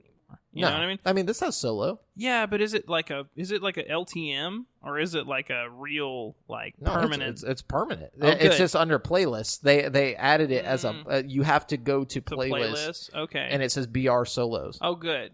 Yeah, like, it's a complete solo thing. Because, like, I told, or Aaron was like, hey, get Brent on here. And I was like, he deleted it because there's no solos. He's like, what are you fucking talking about? He's like, I've been playing solos all morning. Because he used to be just like a big option on the fucking... Well, they moved it because they gave a free weekend for the multiplayer for Modern Warfare. That's where they put the button. Okay. Yeah. But anyway, so yeah, you need to download it. I need to get a bigger hard drive, bro. Playing, because, dude. Like, literally, if I have Modern Warfare installed, I can't have other games installed. You know what I mean? It's just get too it on big. your Xbox. Another Xbox? No, I said get it on your Xbox. Don't play it on PC. Yeah, but like 30 frames per second, though. It's fine. It's crossplay. They make it equal out. Like, it'll all be fine. Like, I've been playing with Aaron. He's on PC, and we've both been doing all right because there's, like, aim assist on. See, he's getting controller. that 60 frames. You know what I'm saying? It might look better, but it plays just the same. I mean, it's gonna look fine, but am I gonna be getting that smooth 60? You know what I mean? I don't know, dude. Can I handle that? I think you could. I think you could handle it. Anyways, let us know what you've been currently playing, guys. We're gonna jump on over to the topic of the show, the meat and potatoes of this show. And today's topic of the show is the best spin-off video games. There's no real order to this. We're just kind of talking about great spin-off games. And no method to the madness here. No, just madness for the method. I don't know what that means, but I only did 5 for some reason, but I can guarantee you that I'll think of more while we're talking about it. I mean, it doesn't have to be much more than 5. Drop me your first spin-off game. Okay. My first one that I'm going to throw out is Mario Tennis for the Game Boy Color. Now, Mario Tennis, I only wanted to do one Mario spinoff, and because there's so many Mario spinoffs. There's like, Mario itself is a spinoff off of Donkey Kong, but like Mario, I didn't want to put a bunch on this list. It was just one. So my number one pick of all out of everything besides like Super Smash Brothers, obviously, is Mario Tennis for the Game Boy Color or even for the Advance. It's such a good game. It's an RPG. You wouldn't expect it to be, but it's a full-on RPG. So play that game if you want a great spinoff. And it still holds up today. I have it for my Game Boy Color that I still have, and it like every now and then I'll go back and play it, and it holds up. It's not like it was cool back then. It's a great game, dude. I would love like a modern version of that with like RPG mechanics and stuff. Yeah, I think they kind of done that with what's that game called? It's with a golf game. I think it's called like Everybody's Golf or whatever. Yeah. They're doing like Everybody's Sports, which is going to have like everything in it, but it's still an RPG. So, interesting. So yeah, that's one of those games that I want to test out just because they say it's a lot like the old Mario Tennis and stuff. We'll have to see. I feel like I've played Everybody Golf and I don't remember it being like good. Not bad. I just don't remember it having that Mario Golf feel. You know what I mean? Because Mario Golf had the same thing going for it, with the clubhouse and the RPG elements, That's my favorite thing is whenever like Game Boy knew that it was a Game Boy, so it was like, okay, what we'll do is we'll take games that would be great on like the N64 or whatever, but just turn it into an RPG, like I love that. That was smart, I don't know. I miss that. I miss games like having like a cross of genres like that. I think that's one of the things I like so much about Persona 5 is it felt like this big blend of like, genres and culture and stuff. You know what I mean? Like, is that one of your spin-offs? No, not at all. Although I think technically the Persona series is a spin-off of something else. Shin Megami Tensei. But like, it's such a mainline thing now. I don't really consider it a spin-off. Like it'd have to be like Persona Dancing Star Night or some shit for me to like consider it in my like a spin-off. Yeah. But that being said, I haven't played Persona Dancing Star Night and I don't intend to. One game though, and like you were saying, Pokemon has lots of spin-offs just like Mario. Yes. I managed to get 2 of them onto my list because they're just 2 of them that are so involved in my love for Pokemon.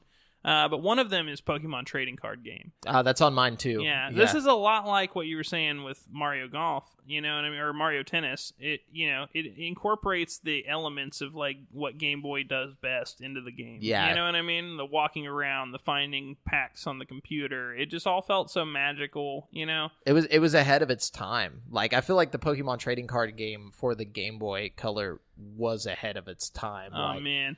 I mean, like look at like Gwent now and stuff like that. I feel like Gwent would be even cooler if it kept the RPG aspects. Like you go from pub to pub or something. That would be really cool. Holy shit! It's like, I would play that, dude. Ooh. Me too. It's like I don't want to just play a digital card game. Yes. I want it to have something extra. I want to be in a digital world that's obsessed with this digital card game. Yeah, and we're all a Yu-Gi-Oh game like that would be sick. Why don't we have a story based Yu-Gi-Oh game where you're like walking around? I guess GX Duel Academy was cool. That would have been a good one to put on the list. Yeah, but it's not really a spin-off game. It's just kind of its own thing. It is that. Yeah.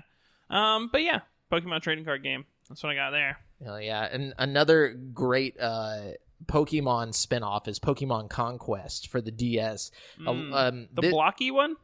No. Or no, that's no, that's like Rush or something. I don't know what that one's called. Pokemon Conquest was very similar to like Final Fantasy Tactics. Oh, cool. But it was it's a crossover with this game that never came to America, so I don't really know what the original or like what the crossover is from. But like it's a game called like Conquest or something. So basically you play as these humans in this area and like you befriend Pokemon and then like you use them in battle. So like you'll be set up in these like little arenas and it's like tile based movement and stuff, kind of like Fire Emblem. It's very similar to Fire Emblem in that way, and like it's a real-time strategy like tactics type game, but you have Pokemon. Oh, that sounds tight. Yeah, it's really cool. It's something that you wouldn't expect to work, but it does. It does for some reason. And you collect Pokemon by beating them and stuff like that. So, since we're on the topic of Pokemon spinoffs, I'll give you my other one. Pokemon Snap. I feel like you have to throw this one in there. We talk about like games that you don't expect to work. This is one, in my opinion, that I just, you just don't expect it to work. I mean, no, but Nintendo finds a way. Yeah, and I think, man, a Switch remaster of this would be so sick, Yeah, that's just a given. I don't know why they haven't done that, but what else you got on your list? Oh, man. So let's see where else Mortal Kombat Shaolin Monks. That's also on my list. Bro, Great minds think alike. I'm telling you. That's the perfect spinoff. Like, it really is. Like, that's what I wanted from a Mortal Kombat spinoff for so long. Although it would be cool to be able to pick your character and play through the campaign. Yeah. But, like, it wouldn't make sense because a lot of the bosses are also Mortal Kombat characters. You know what I mean? I don't know. It was such a good game. And just co-op. Co-op, yeah. Not split screen, but local co-op. It was just basically like... It's almost like if you took Teenage Mutant Ninja Turtles, like Turtles in Time, and, like, updated it. Or like Gauntlet, kind of, but, like, with some... Mortal Kombat shit in there. Yeah, with that M-rated violence, It was hard too. Like it wasn't just like a beat 'em up walk through the park, It was fun and challenging, and you had to work together to like win, you know what I mean? I guess it would be more like God of War from that time. Yeah, kind of. Yeah. And like each character had their own unique skill, so like you pick the character you really want. Everybody always fought over the hat guy, Kung Lao or whatever. Yeah. Of course. He was the best. That was a great game. Yeah.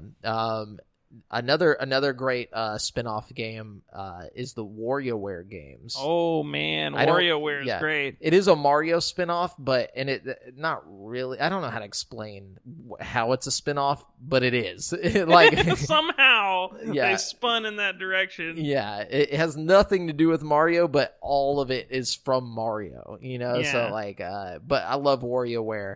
Especially like WarioWare Touched and WarioWare That's the best Inc. one, yeah. So good. The one on the original DS was my shit, dude. I love that game. Just blowing the mic. They got so creative with how they like. I would love like a WarioWare Switch. 20 years down the line when everybody's got their own VR platform. Oh, that's smart. Some kind of WarioWare VR would be insane. That would have been a smart idea for the Labo. The Labo. Like if they would have done a WarioWare Labo. Oh, I would have loved that. I think it would have been so much better than what they did with it. And they could get so creative with like Labo as a product with WarioWare. You know what I mean? Definitely. What you got over there? So, okay, I was thinking, what about, like, the Forza Horizon series, Yeah. Because Forza Motorsport is just such a basic, car racing game. And then you got Forza Horizon. Yeah, it's sexy, open-world fucking racing game. I don't know. Completely surpassed, like, its original, like, where it came from. It's just so much better than the Motorsport series, in my opinion. I don't know. I don't think you're alone in that thought. I think most people agree with that. And it's one of the prettiest games I've ever seen. Like, definitely. Then you got Apex Legends is a great spin-off. Oh yeah, from Titanfall. Yeah. It was, that's a good one. Which I guess in turn you can go ahead and throw Call of Duty Warzone in there because that's definitely a spin-off from Call of Duty. Like Warzone and Apex Legends are both really great.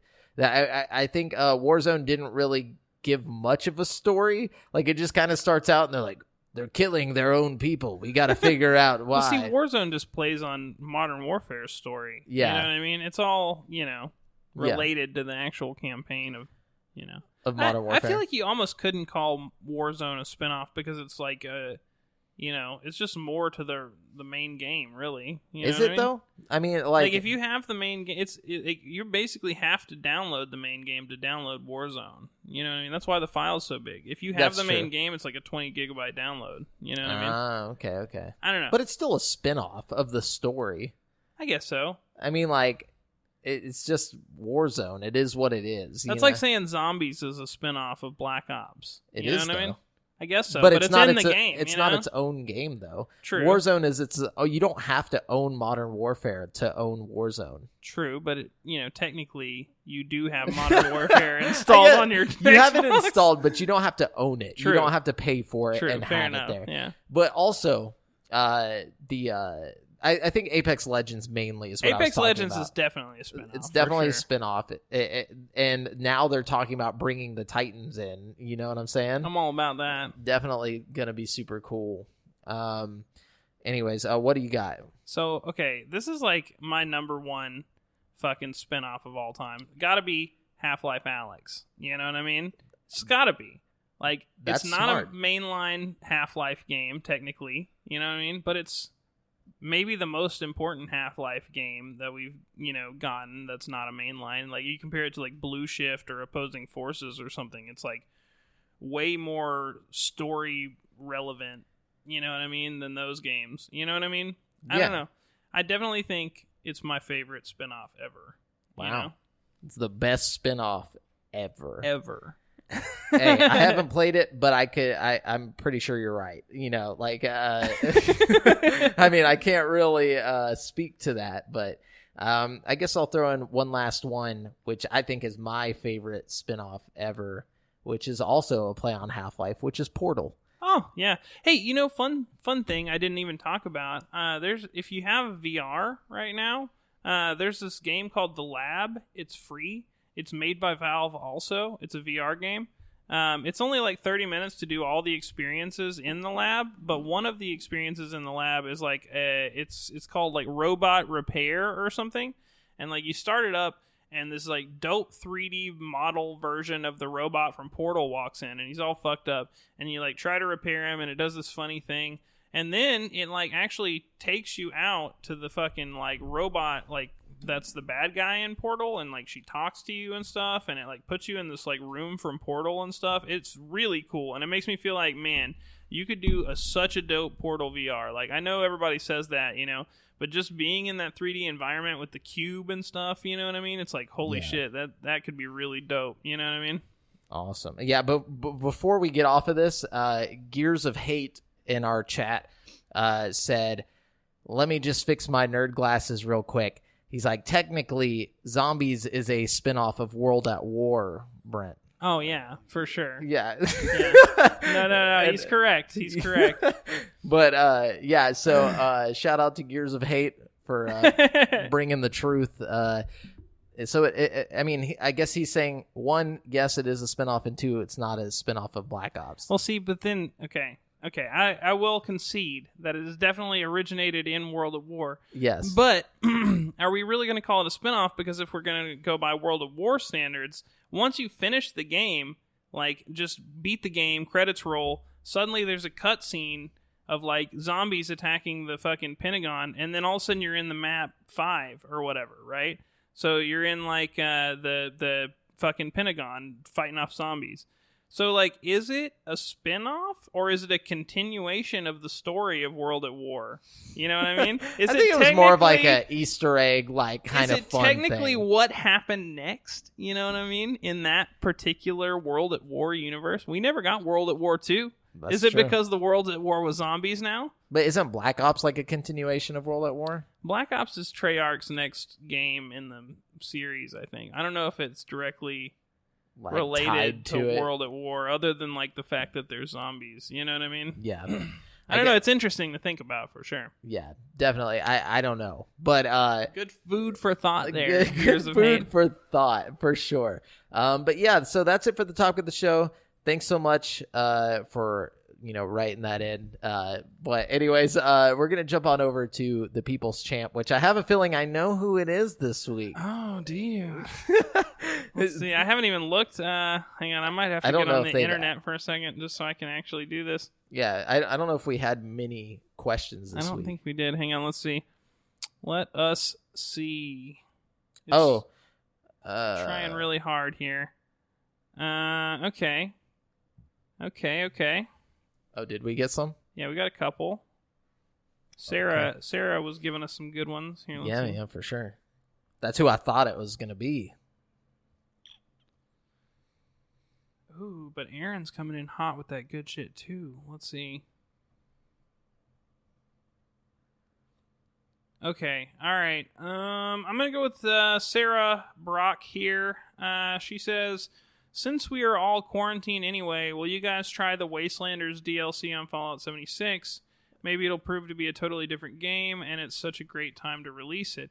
Sarah, I totally agree with you. Unfortunately, it's pushed back to the 14th, as I'm sure you know. But that's still during we'll still quarantine. be quarantined for sure. Yeah. And I'll definitely give it a try. We might even be more so quarantined by then. Who knows? Like, I didn't hate the base game so much, so I'm expecting Wastelanders to make it exceptionally fun. If you need somebody to partner up with, Sarah, hit me up. We'll adventure the wasteland. You know what I'm saying?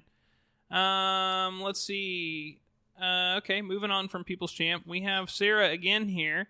She says, what do you think of the new PS5 controller? And posted a few links to the actual controller itself. We got Josh over here. He posted a face that looks like an emoji that's about to vomit afterwards. But this is a very biased take on that. Josh hates the PlayStation. Josh is an Xbox guy all around. Well, see, I feel like that's why I'm surprised. You'd think the Xbox people would be more into this just by like the look of it. You know, I feel like it's got a real Xboxy vibe to me. You know what I mean? It reminds just because me, it's fatter, like with a PH. No, you know, it reminds me of like the Xbox controller. I mean, just look at it. You know, look at it from the profile view. You know, like it's still got the parallel analogs, which is, no matter what you do, it's still not Xbox. They have to have the parallel analogs. That's like a that's hallmark a PlayStation of their thing. Yeah, that's what I'm saying. So it'll never be an Xbox controller. Never. I like it, Sarah, to answer your question. I think we're going to have to agree to disagree on this one. Brent likes it. JAMAL dislikes it. You know, the one thing I don't like about it is it doesn't look like the buttons are color-coded. And I know that's stupid, but like... How will we know? How will we know? Yeah. Anyways. That we also have a question from Super Beaner on Instagram. He says, are you guys going to do any joint live streams other than the podcast? We're going to do some joints. And we're going to live stream it. Are we going to do that? That's not legal, I don't think. Yeah, we're not actually going to do that. We're not going to do that. But yeah, I would say... yes, if Brent can somehow find it in himself to download Call of Duty Warzone, we will totally do a joint live stream.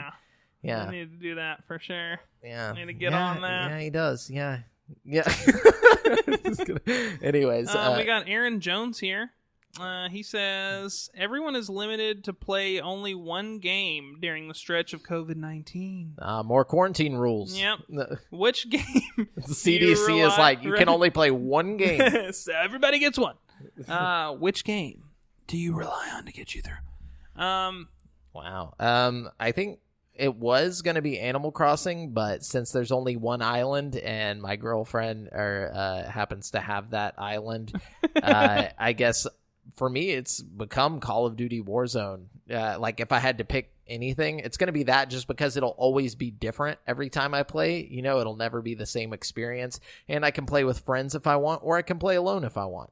You know, so, like, I feel like that would be a great game. I think for me, it would probably be Persona 5 Royal that just came out. I would love to get my hands on that, you know? And I've read that it's adds like 20 hours to the base game, which is already insanely long. So you're willing to go back and play this game again?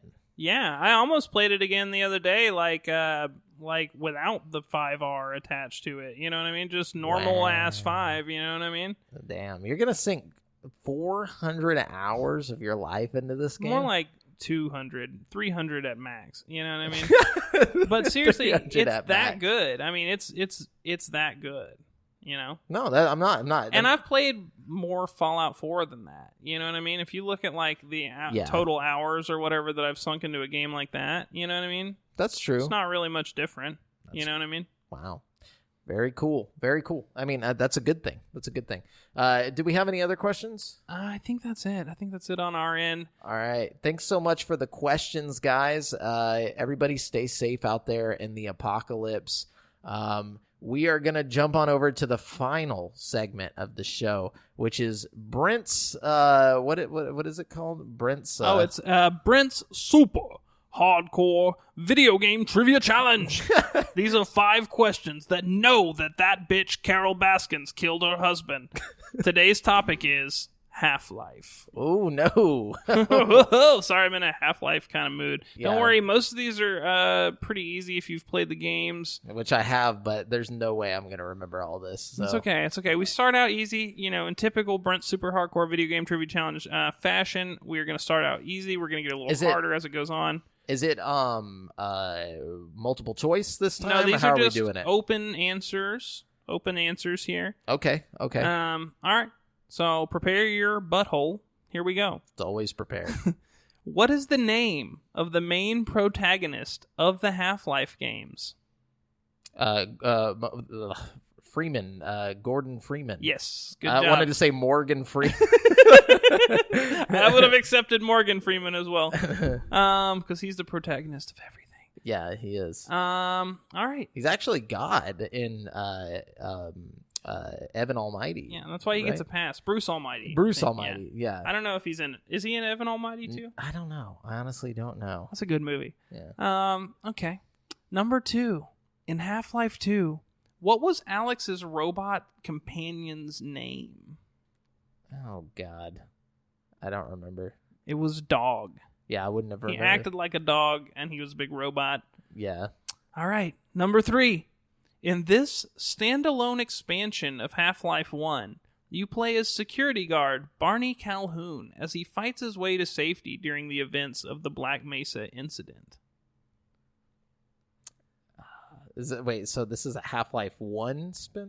Yes, this was an expansion? standalone expansion of Half-Life 1. There was 2 different expansions for Half-Life 1. This was one of them. I can't remember what it's called. It's like, I don't know.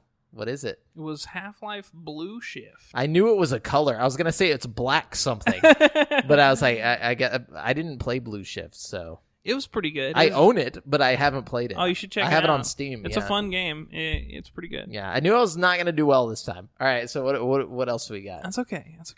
They're getting a little harder here. It's been a long time since I went through my Half-Life phase, so... It's still fresh for me, so don't be sad.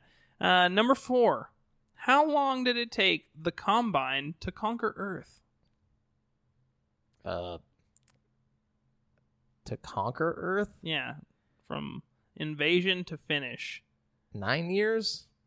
7 hours. Yeah, okay. I don't know.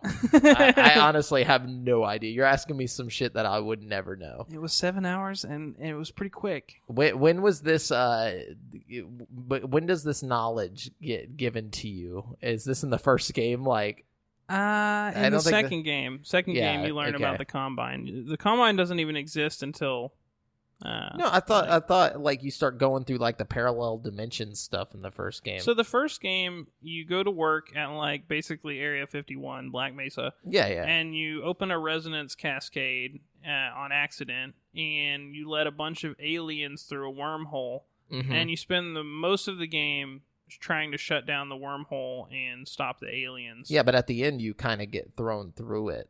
Yeah, in the end, you go through the wormhole and you fight the leader of the aliens. So, and then you get put into stasis by the G-Man or whatever. Yeah. Then Half-Life 2 starts up, and it's like 20 years later, and because of the resonance cascade, an alien race called the Combine has like found the Earth, basically, because they were invading Zen whenever you did the resonance cascade. And like they were like, oh shit, there's a different, more advanced race we could be taking over. And so they redirected their efforts to Earth and started, like, taking over Earth, basically. You know what I mean? Yeah. Okay. All right. Yeah. So was that the last? No, we got one more question. Oh, yeah. So the last one. Okay. Number 5. In Half-Life 2, Episode 2, what does the G-Man make Alex say to Eli? I don't know. Prepare for unforeseen consequences. Okay, well. Jamel's ultimate lose challenge. No, that was a good one. That was a good one with lots of questions that if I would have recently played, I feel like I would have done definitely. Well. At least the dog thing. You would have got that for sure. It only makes me realize that my memory can only go so far. Like, even games I absolutely love. I'll like forget everything. That's how I feel about Psychonauts. It's like playing a whole new game. Like when I'm playing it right now, it's like I don't remember any of it. Like really, yeah, it's weird. It's and like, I know I played it and beat it like thoroughly. Yeah, because it was like your favorite game, one of your favorite games of all time.